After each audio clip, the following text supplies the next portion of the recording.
Hey, you most likely know who I am. If you don't, then it's Lucas. And this is how Latin America was useful in the Cold War.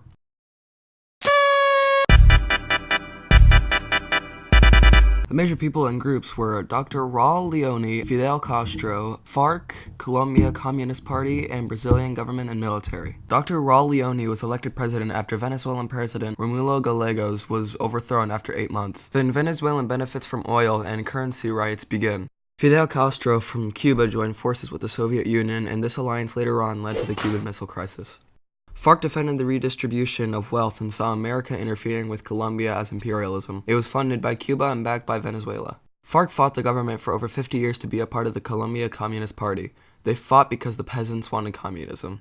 The Brazilian government and military were concerned about Cuba during the Cuban Missile Crisis, so the military pushed industrialization, focusing on manufacture of durable consumer goods, which helped Brazil's economy. The government decreed amendments before changing the constitution. Alright, we were all deciding to do 10 major details, so here you go. The Bay of Pigs invasion in 1961 caused over 1,000 Cuban exiles to launch an invasion in the Bay of Pigs. In 1959, Fidel came to power in an armed revolt that overthrew Cuban dictator Fulgencio Batista. In 1959, the U.S. began a policy to keep any communist influence out of the Western Hemisphere, then causing themselves to get involved with Latin America. In 1950, North Korea and the USSR agreed to support an invasion. It was to take all of South Korea before America could. Starting with the beginning of the Cuban Revolution, U.S. officials seemed incapable of viewing Latin America's social movements as anything but Soviet surrogates. Since the end of the Cold War, U.S. officials have pressed Latin America to reshape itself in an idealized free market mold after the U.S. had political and economical issues. International financial institutions, or IFIs, demand that Latin America governments privatize their economies and remove all restrictions on trade. The Cold War solidified in 1947 and 1948 when the U.S. aided Western Europe, which had brought over countries under Latin American influence, and the Soviets installing openly communist regimes in Eastern Europe. In 1949, the Soviets exploded their first atomic warhead, which ended American monopoly on the atomic bomb. Yankee-phobia and isolationism have gained power in Latin America since World War II, and signs of the two of them in nationalist regimes have left questions as to the next extent and effectiveness of the aid. The aid is expected to be provided by the American region in the event of a major conflict. Archbishop Oscar Romero, leader of El Salvador, wrote a letter to Jimmy Carter for him to stop sending U.S. aid to El Salvadoran government because it only killed people. Romero was assassinated shortly after launching El Salvadoran Civil War. Next up, major dates.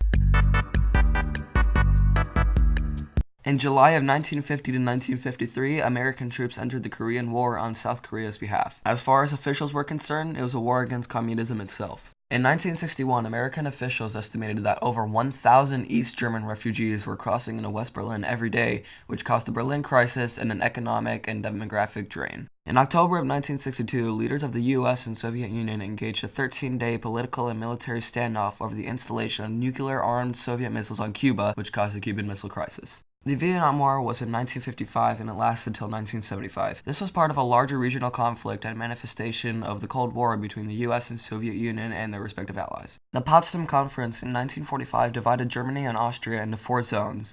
Berlin was divided into 4 zones, and Korea was divided into Soviet and American zones. Now for the areas impacted. We're almost done. I'm just as tired as you are, but just bear with me. America as a whole, North, South, and Latin. Since the US and USSR have been fighting, America has been worried about being a communist government, which led to proxy wars. The world.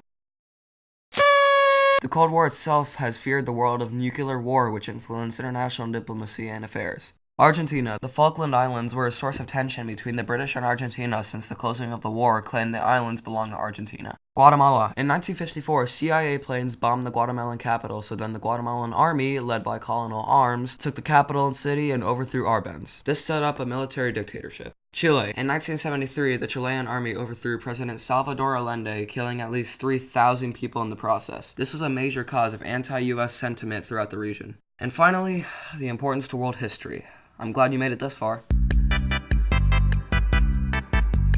The past importance is that the consequences from the Cuban Missile Crisis contain that Cuba and the USSR were shaky after the missile removal. The first future importance is poverty. According to United Nations estimates, poverty defines the lives of more than 40% of all Latin Americans. Billions of dollars that might be used for social programs go to banks overseas instead. The second future importance is less aid. From 1990 to 1991, U.S. aid to Latin America dropped by 27%. It was a downfall because Latin America really depended on the U.S. after the Cold War. The third future importance is unemployment. General Augusto Pinochet imposed structural economic changes that, during the military regime's first decade, led to a 40% drop in real wages, causing major unemployment. Alright, boys, you made it. Feel good about yourself.